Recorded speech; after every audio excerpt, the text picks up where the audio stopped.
Detzner. I'm the owner and one of the clinicians here at 3D Wellness. We're in a natural health clinic that helps people resolve health challenges safely and naturally. We have more than 16 years worth of clinical experience here. And every Wednesday at 7, we go live to answer your questions. Get you answers, because you deserve to know how to take care of yourself. So this whole time you can chat in questions, let us know what they are. I have the incomparable Two Boots Lori LeClaire here with me. She will read off the question that you chat in, and then we'll use the board to get you some answers. Thanks for being here. First thing I like to do every week is start off with some of the things that we have seen in clinic. Feel free to start chatting in those questions while I go over this stuff. This week, some of the things we saw in clinic. Weight loss. I'm sorry, I made a typo. We don't talk about weight loss here. Oh. Yeah, we talk about fat loss. Okay? Thank you.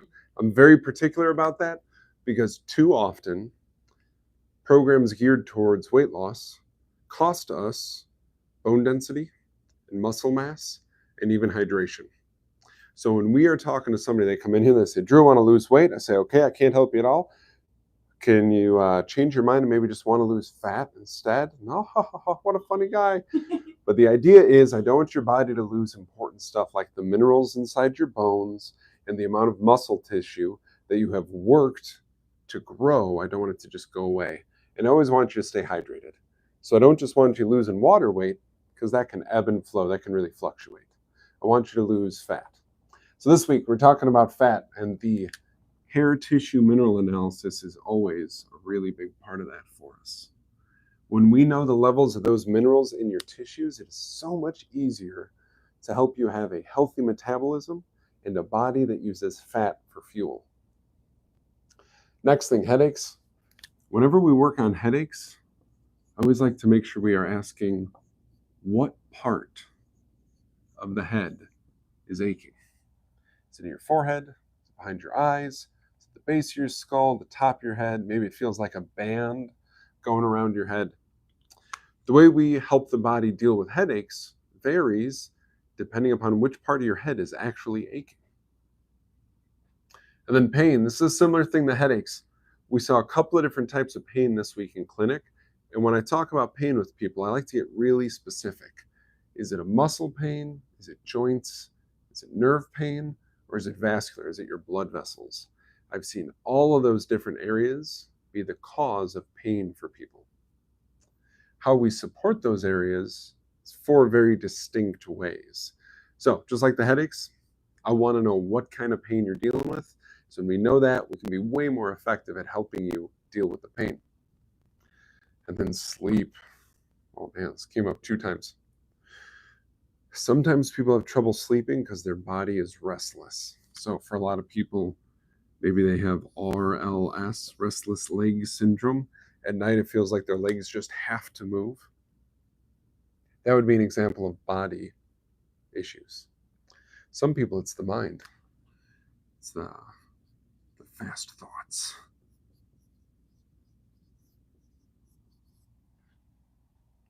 Brain is racing. Just going over stuff too much, looping through stuff sometimes. Woof, okay? It can get really intense. What we do nutritionally for fast thoughts is very different than what we do for body symptoms when it comes to sleep. The things that we do for each individually are safe to do in combination. So when we talk to clients about a sleep problem, we really like to specify, is this a body issue? Is it a mind issue? Is it both? There's also a meditation that we do here in the office. It takes about 2 minutes. It's really good for fast thoughts. If you guys ever want that one, just comment, whether it's on Instagram or on YouTube. I'd make a little 2-minute video about it. You can really chill out how reactive you are to fast thoughts. All right, that was this week in clinic. Oh, sorry. We have to document it. The hashtags must happen. That's all good.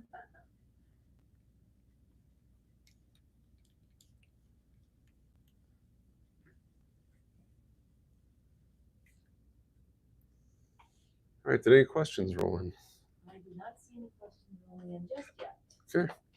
Always good for a question or two.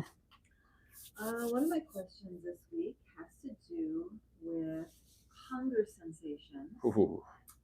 Okay. Are there any negative repercussions when we ignore that sensation Nice. for whatever reason? What's happening either chemically with the body, and how should we respond? Yeah. All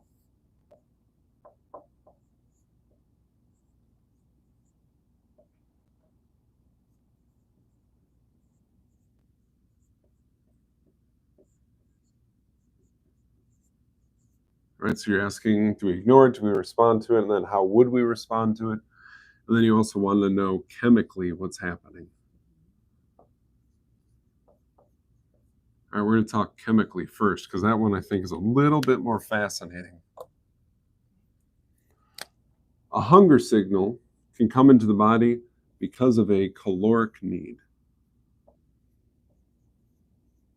What does that mean? That means fuel. Your body's working on stuff, either you're using your brain, you're moving your body, something like that. It has this fuel supply, it runs out of fuel, it gives you a hunger cue. Refuel, keep going. Okay? Chemically, that can happen. Now, the other big one is stress. And that is, what would we call it? An inaccurate signal. It's a need for comfort, is what's happening then. So, I'm sure everybody who's watching this knows stress eating, knows the term stress eating. Yes. That's what I'm talking about and here. There's those people that when they're stressed out, they can't eat. Right. So, and then we see how diverse stress is and how it messes with people, right? Yeah. Oof. So, chemically in the body, we may just need to fuel up. Chemically in the body, we may be dealing with stress, and then we're seeking out comforting. Okay? And there's a third one chemically, and that is a misread of nutrients source. So this happens to a bunch of people. It's related to the stress and comforting one. People will say, you know what, I ate dinner, it was a good dinner, and afterwards I really felt like ice cream. And after I had some ice cream, it really felt like I got what was missing. Okay? What we know about most ice creams, for example, is that they are a source of calcium, even though it's not a great source of calcium. Okay? But if a person's body is hard up for calcium, right, it's desperate for calcium, it's going to say, I'll take any source I can get. And I happen to know if there's a craving for ice cream, it's statistically higher than causing a craving for steamed broccoli, which would also be a calcium source, even a better calcium source. But there's something about a steaming bowl of broccoli after dinner that doesn't hit the same as ice cream. You know what I mean, Two Boots? I do. That's all I'm saying. So the other thing is that the body may misread a nutrient source and say, I know I need fill in the blank nutrient, and I know it's in this food that the person is guaranteed to eat if I give a little cue for it. Does that fall into the same line as a pregnant woman who craves pickles? Like, is there sodium? Usually, sodium, yeah. Right? Yeah. Okay. And what's interesting, just today we saw one of our clients, they're having their 7th kiddo. Woo! We've been working with them since kiddo number 4. And sodium came up in conversation and craving foods that are naturally more sodium rich. So corn chips came up in the conversation, pickles came up in the conversation. And then she said, but this one doesn't make sense to me, celery. But celery is actually an outstanding source of sodium. So she's like, oh, it is? And I was like, absolutely is. So yes, to answer your question. So that's chemically what's going on, okay?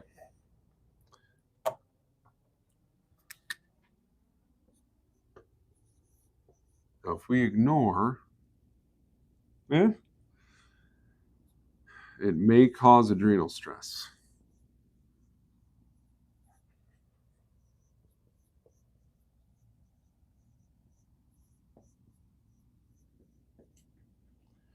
So that can mess with us.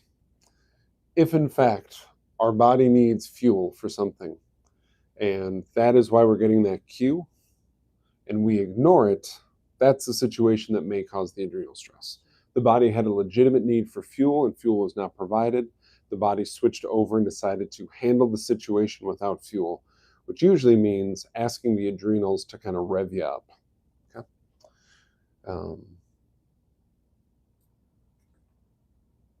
Trying to think of how I want to word this. You can ignore if it's a stress response if you find something comforting that doesn't involve food. So if it's just a stress response, then you just need comfort. Yeah.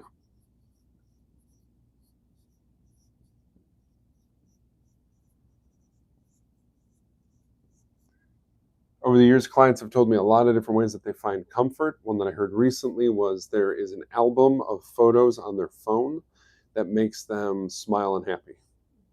Pictures, person, place, thing, stuff that just makes them happy. And when they have that stress response, one of the things they do is they grab their phone, they flip over to that album, and they look through those photos. I thought that was pretty clever. Some people have pets for this very reason. We don't all get to take our pets to work all the time, though. They aren't always with us. But that could be something else that you do. Getting out your phone, actually calling somebody you like. There's an interesting study that was done with teenage girls. They were measuring the output of different centers in their brain. And when the young girls text messaged a friend, a little bit of happiness turned on in their brain. When they text messaged their mom, more of that center in the brain turned on. When they called a friend on the phone, other areas of the brain lit up that were even better for mental health. But when they called their mom, the most positive reaction took place. And what the people who conducted the study ascertained from it is that hearing people's voices is way better for us than just reading their words via text. And that mom had a bigger impact than friends too. So shout out to all the moms. Find comfort. Maybe call a friend. Maybe have an album of photos that you like. Yeah. The misreading of the nutrient source. I'd say we just need to do the hair analysis and see what you're missing. Because usually, there's a story I tell about a client named Kathy. When I first met Kathy, she came in, introduced myself, she introduced herself, and immediately said, "And don't take away my ice cream." And I thought that was a hell of an introduction. So every time I saw her for months and months, I saw her every 2 to 4 weeks for months on end. I'd walk in the room, "Hey, Kathy, good to see you." And she'd be like, "Oh, hey, Drew, good to see you too. Don't take away my ice cream." And time again, I would say, "I'm not going to take away your ice cream." Because I know the body misreads nutrient sources all the time. But after I do a hair analysis, I know what's missing, so I know what to apply. And we add in the foods that are needed by the body because those foods are a source of the missing mineral. Like in this story, the calcium. Also for Kathy, calcium. So she comes in, about 6 months goes by, we're getting along famously, and I walk in the room for this visit, and she's sitting in there, and she's like this.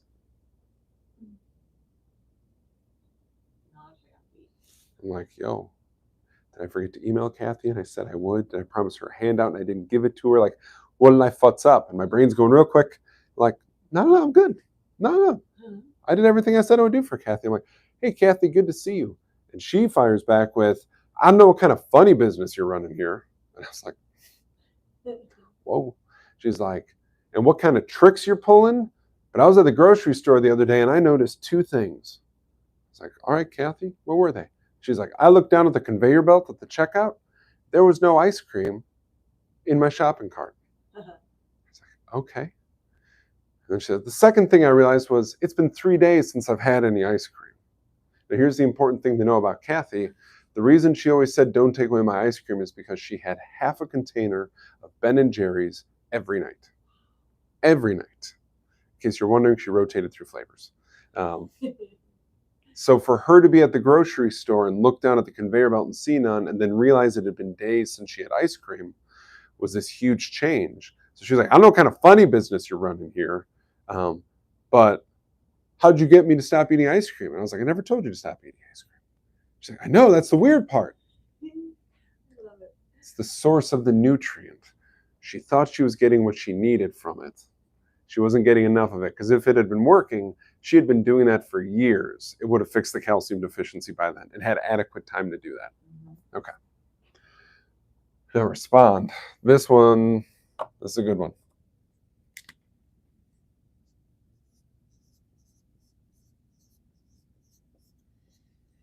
First thing I want people to know is often we get hunger cues when it's actually hydration.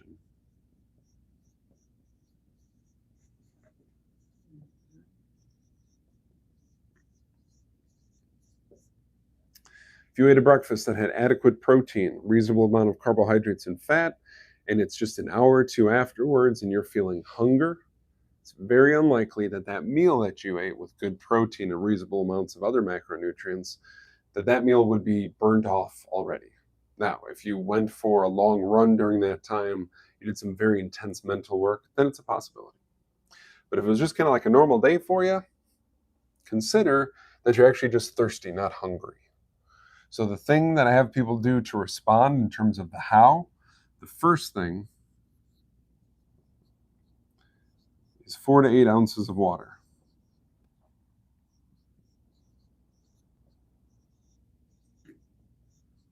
And then wait 10 minutes. I'm sure you can find something to do for 10 minutes. There's some task you've been putting off. Get the glass of water, do the task. If you're hungry then, okay, time to eat. Absolutely time to eat. Go for it. But first, check hydration. Yeah. Does that answer? Yeah.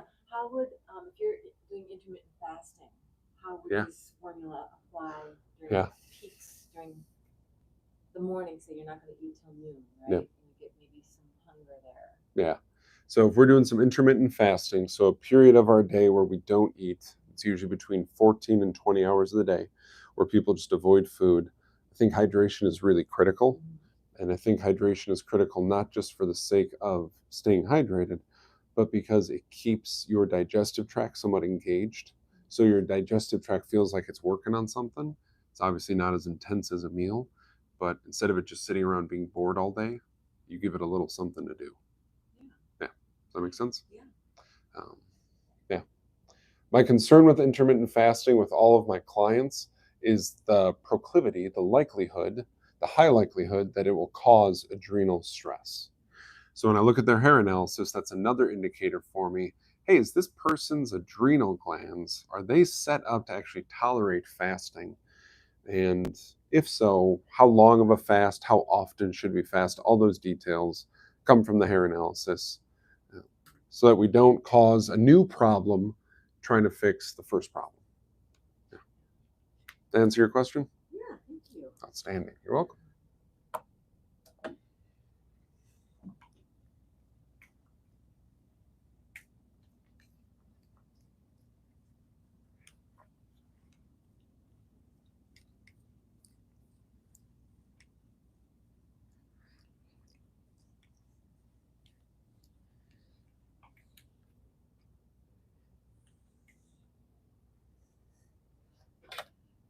All right, any questions, Roland? I do not see any questions rolling in. Either YouTube or Instagram. You go ahead and say it, because it usually gets questions to come in. Maybe we got a cheap night tonight. Maybe we're going home early.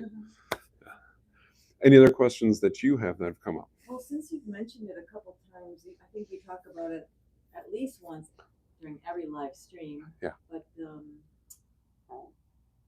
question just rolled in. Oh, Maybe okay. we should answer this one first. Sure. All right, I'm the fill-in gal. All right, Dana has a question. How does Benadryl work? Oh, okay. Let's talk about Benadryl. I am not a licensed pharmacist. I don't have a DEA license number. We can talk about Benadryl a little bit.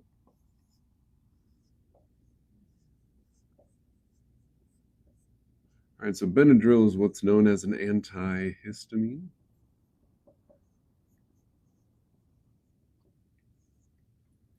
What you need to know about histamines is they are released into the body during irritation. So for example, if you breathe in some pollen and it irritates your sinuses, the mucosal walls within your sinuses, some histamines are going to get released. You're going to have a histamine response. Okay. Histamines do a lot of different things in our body. Some of them are very beneficial. Some of them are really obnoxious. Like when histamines go high enough and your nose gets stuffy and your eyes get watery and that kind of stuff, or you get hives on your skin. Some of the histamine things are really obnoxious. Some of the histamine things actually keep us from having bigger problems. I'll give you an example. In different parts of the body, we may have some gapping in between areas where something could float in there and cause more trouble. One of the things histamines may do is cause a little bit of inflammation that'll actually fill in that gap, and then things can't travel in. So it's like a protective measure sometimes. So Benadryl is a pretty non-specific antihistamine. It just means that it clears out histamines in general. It doesn't do a lot to determine is it a beneficial histamine response or not. It just wants to clear out histamines. So it just wants to stop that process. So if you're having a major allergic reaction to something, if the irritation and inflammation levels in your body are really high, then an antihistamine like Benadryl can actually be life-saving because it's just going to pull down histamine levels. If you're having low-level irritation or histamine-type responses to things consistently, those are the kind of things that I like to work on because it's usually either something that we're eating or drinking or a nutrient deficiency that are allowing us to have such a great histamine response. And then there's usually something natural that can actually help that. Let me know if I answered your question. What is Benadryl?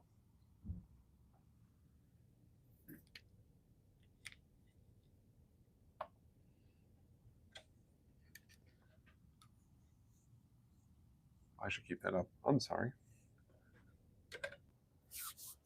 Just talking to a client about generic Walmart allergy medicine today, and the chemical name is sertrazine. And they were taking it and having way better sleep because they weren't waking up to urinate during the night. And I thought that was really interesting. So something with histamines was going on with the kidneys and bladder in that person. Yeah. Did he get back to us? Okay. Just had two new people. Oh, cool. Susan Welcome. and Brian. Right on. Welcome, gang.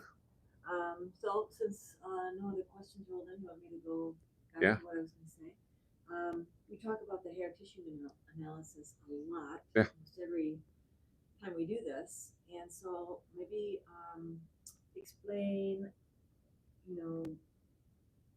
why it's so critical. Why that information is so critical. Yeah. Making sure the minerals are within range. And also explain a little bit about the ratios between certain minerals that are imperative. Okay. Did you bring sleeping bags and a tent? We're going to be here. We're going to be here a minute. No, I'll keep it simple. All right, so there's an analogy. I don't know if you guys have picked up on this, but I actually really dig analogies. I don't know if anybody's noticed that out there. Just a little bit. All right, so when I talk to people about hair analysis, I often refer to it as your body's savings account.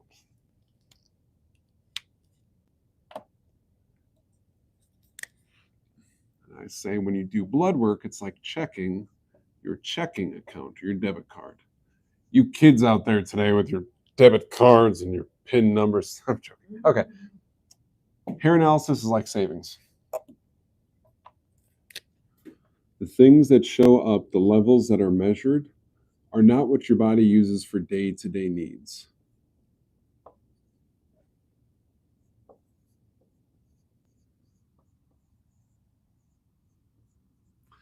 A couple of years ago, it was the middle of February. It was one of the coldest days of the year. My son was just a year and a half old, and our furnace died. Oh. Ooh. Do I have two green lights? Yes. Yeah? Yes. Good. Okay. On this one, so. Yeah. Well, let me see if I can hang that better. Do me a favor. Hold on. Would you button this button for me? Mm-hmm.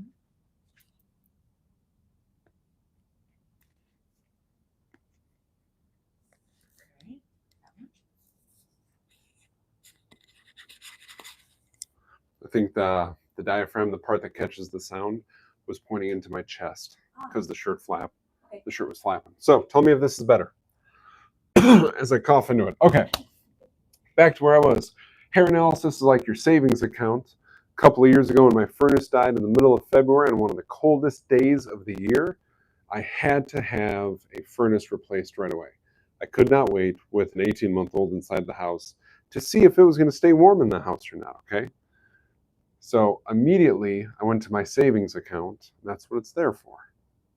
I made sure that I had the money for this big purchase, thousands of dollars. I personally do not keep thousands of dollars in my checking account, in my debit card account, okay?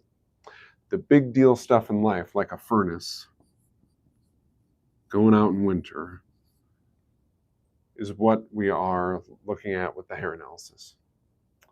Blood work, it's the short-term stuff, the debit card, the daily purchases. It's getting gas at the gas station, it's getting groceries, that kind of thing. Stuff that hopefully isn't thousands and thousands of dollars.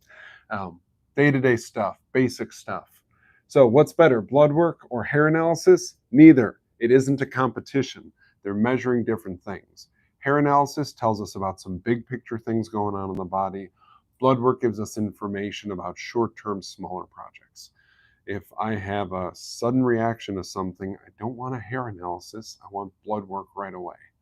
If I have a big deal thing, somebody comes to me and they've had arthritis for years, I want to see their hair analysis because I want to see why their body hasn't fixed this big problem after years and years. Does that make sense? It's not one or the other. I want you to have good balances in both your checking and your savings account. Now I want to talk about ratios on the hair analysis. Other thing to keep in mind, the reason we do so much hair analysis is because so few people do hair analysis. And that information is really important. So very often our clients come to us and they've never had a hair analysis done, but they've had blood work done 20 times. Great, we kept checking their checking account. We need to look at all of their finances, health finances.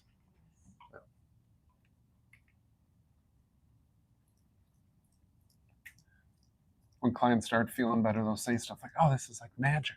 I'm like, no, I looked at both your bank accounts.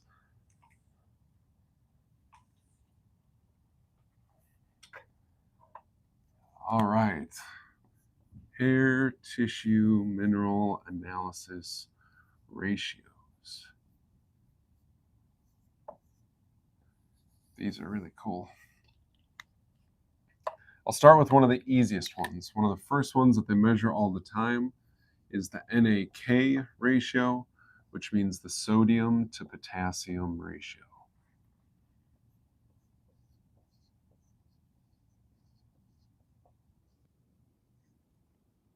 Sodium and potassium, on every cell in our body, there are these little pumps that dictate things going in and things going out. It's how at the cellular level we get nutrient into our cells, and at the cellular level how we take out the trash. Those pumps are dependent on sodium and potassium. So we measure that ratio because that gives us an indication of how well your body takes in nutrient and gets rid of waste. And if either of those are compromised, we're going to do things nutritionally to balance and optimize that sodium to potassium ratio so you get the correct amount of nutrient in and you remove the correct amount of waste. Does that make sense? All right, cool. That's one of the ratios that we measure. Another ratio that we measure is the zinc to copper. Zinc to copper ratio tells us a lot about hormones in the body. Zinc is one of the ingredients necessary to make sure a body can produce testosterone, which is often referred to as the male sex hormone, even though women have it in their body also. And copper is one of the ingredients and one of the things necessary to make and use estrogen in the body, which is more of a female sex hormone. So we measure the zinc to copper ratio because that gives us an indication at a cellular level, is your body set up to produce the correct amount of testosterone and the correct amount of estrogen. Zinc is also involved in the creation of the hormone insulin, which has a lot to do with your blood sugar stability and the functioning of your pancreas. So that's another time we're looking at the zinc level in relation to other minerals is going to indicate what's going on with the body's ability to make those hormones. Does the body push towards one group of hormones or towards a different group of hormones? There are 6 different ratios that consistently get measured on the hair analysis that we do. They just come printed out like that. There are an additional 6 ratios that I was trained about that I add to them when I'm working with clients. I'll give you an example of one of them. I'm not going to give away all of them because that's a hot ticket. That's what do they call that? When it's info, proprietary info. That's the word I'm looking for. But I'll give you one of them because I've spoken about it on video before, so it's not a big deal. See if the chat can call out which one it is before I start writing it down. I'd be seriously impressed.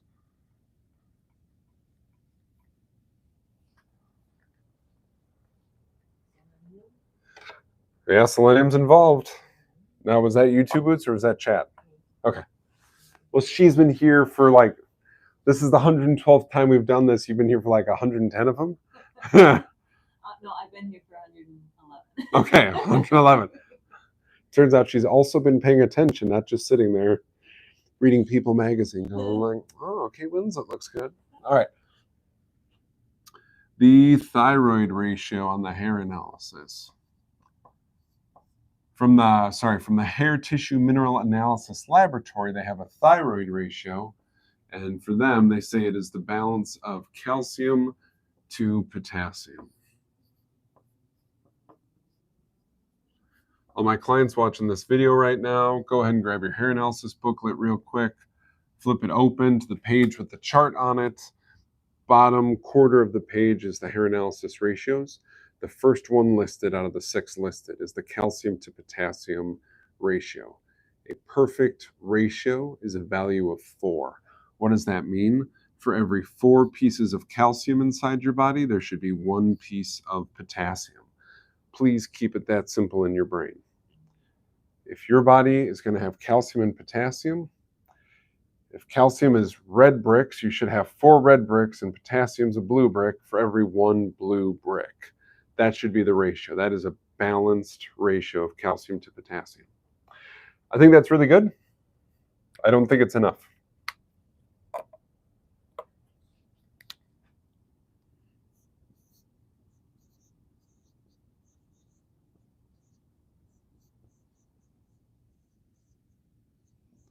My thyroid ratio is calcium to potassium to selenium.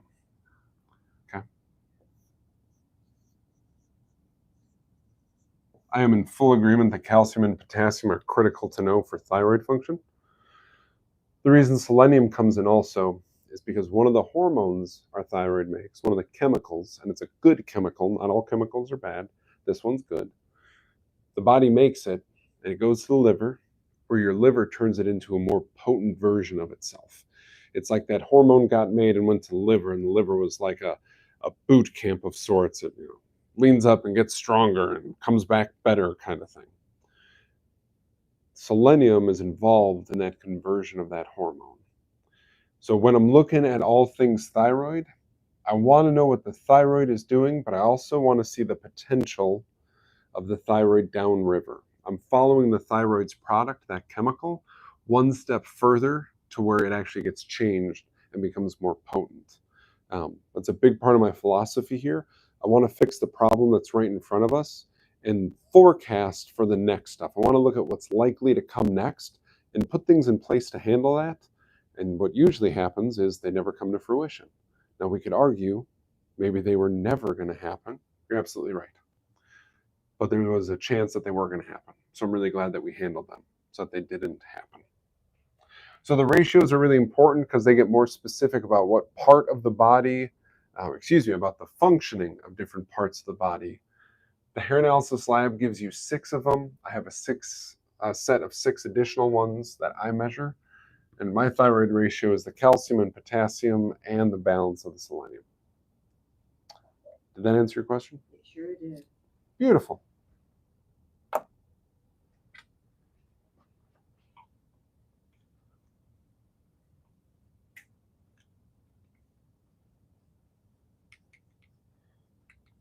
We've got a follow-up question from Dana on Instagram. Cool.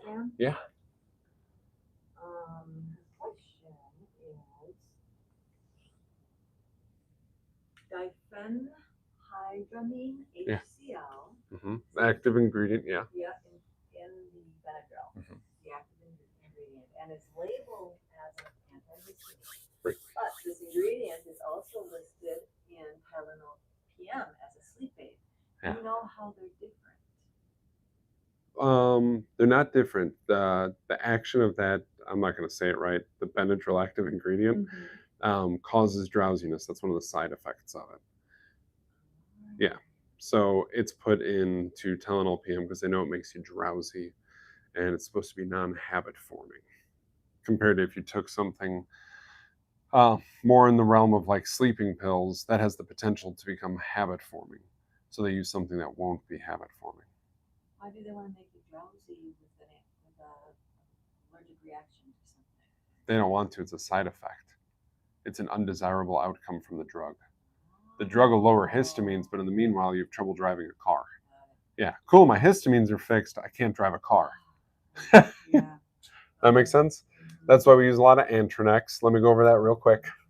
Everybody should know about Antranex. Everybody should have a bottle of Antranex inside of their house all the time. Antranex by Standard Process. I love this stuff. It is nature's antihistamine. It is non-habit forming. It is safe for old people and young people.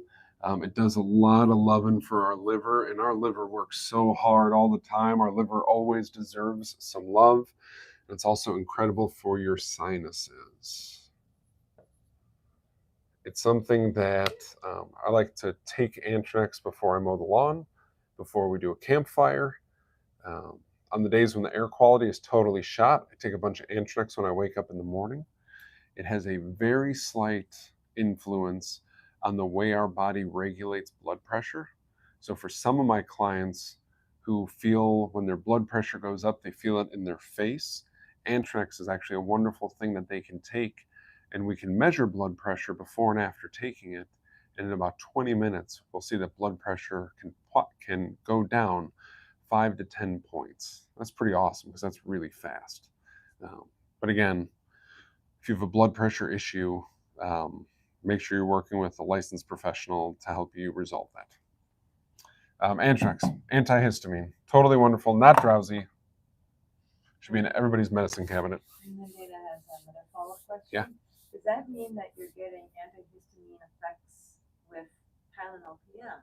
Yep. Absolutely. And as I'm standing here, I'm thinking about if there's brain inflammation because of histamines, that can mess with sleep. So if you're taking Tylenol PM, which has an antihistamine, the drowsiness might make you fall asleep, but also the reduction in the inflammation in your brain may calm it down, helping you go to sleep. It's actually pretty clever. Yeah. I don't love drugs, but it's pretty clever. Yeah.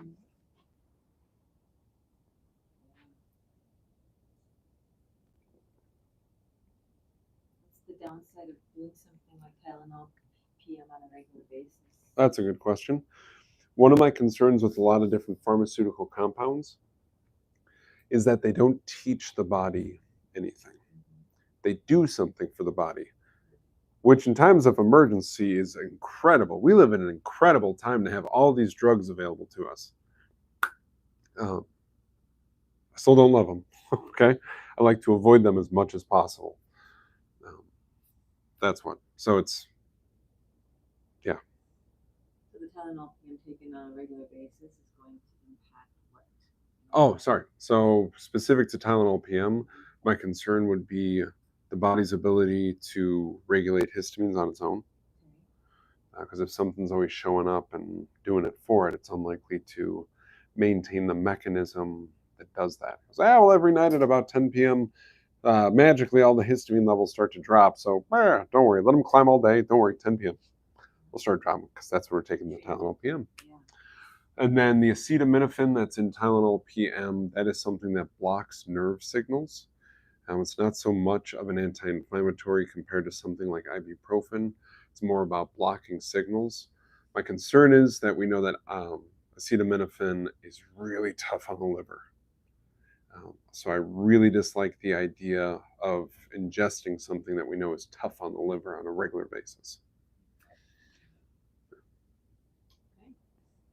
Dana gave you the thumbs up. Cool. So she's happy. Right on. And I see Jackson, 1989. What grade do you teach?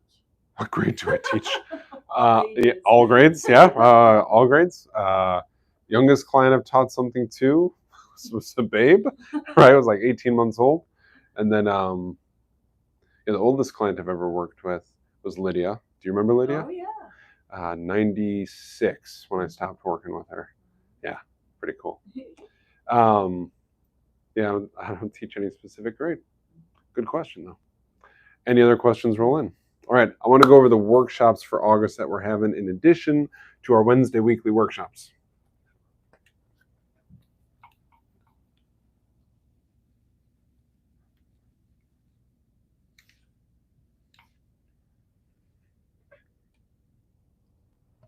Use this color.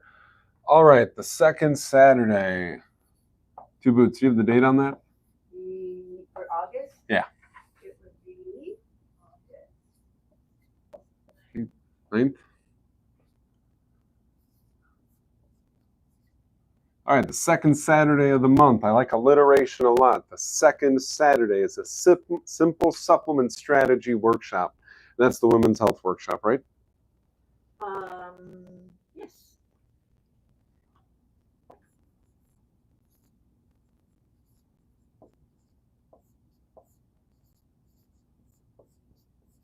All right, full disclosure, I'm not a woman. I was like, man, because that is a serious beard for a lady, sir. All right, full disclosure, I'm not a woman. However, 3 out of 4 of my clients throughout my entire career have been women, and I've worked on hundreds, if not thousands, of cases. And I've learned a lot from working with these ladies. They've taught me a lot. The workshop is going to be tips and tricks for a lot of common issues that women experience more often than men, or flat out men cannot experience them. And this is stuff that I've learned from the last 16 years of working with ladies. All right. I like alliteration. Oh, pinky's down. I think pinky's toast. It's trying to ride the wave. All right. The third, you guys ready for this? Thursday? Again, there's that alliteration. It's really easy to remember this. Second Saturday, third Thursday. That'd be the 1st of August? No way. It's That's the third. No yeah. way. Mm-hmm. Way? Yeah, okay. Say it to me again. August 21st. Okay. Wow. Oh, because the first is a Friday. Thank you. Okay, cool. Jinx, by the way. We said that at the same time. All right. Third Thursday is the 21st. What's the workshop on that day? Calling it back to school health tips. Yes. Including what? Sleep. Stress.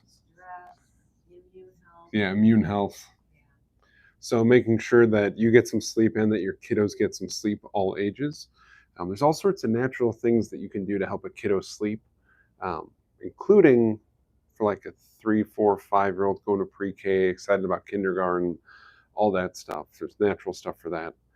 So making sure people sleep, the stress of it all, because it's a swing in the schedule, it's a change in the schedule. Again, for you and for kiddos. These kiddos react to stress. And one of the biggest differences between children and adults is that the children have not had enough repetitions experiencing stress to practice different strategies to deal with the stress. Adults, we've had plenty of reps, right? You exist on this planet for a couple of decades. you figure some things out that help you get through stressful times. So what we want to do is make sure that we're offering support to adults and kiddos. Okay? And then the immune system stuff. You put that many people in a room and their immune systems haven't interacted in months, some funky stuff is going to go down. So we want to make sure we support the immune systems of the kids going to school and the family they're coming home to, so that we can get through that with as little difficulty about all that stuff as possible. Very cool. Second Saturday, third Thursday. Any questions, Roland? Right, you wonderful humans. I got a new toy for my guitar. It's a looper pedal. Maybe you know what that is. But what it means is that I can record things and it'll play it back through my guitar amplifier for me. So you've been totally wonderful. Thank you for the questions. We will be back next Wednesday at 7 o'clock. So once again, you can ask Drew anything. That's me. For now, I'm gonna do a little outro. I'm going to record myself playing, and then I'm going to loop it back and solo over it. Have a great week.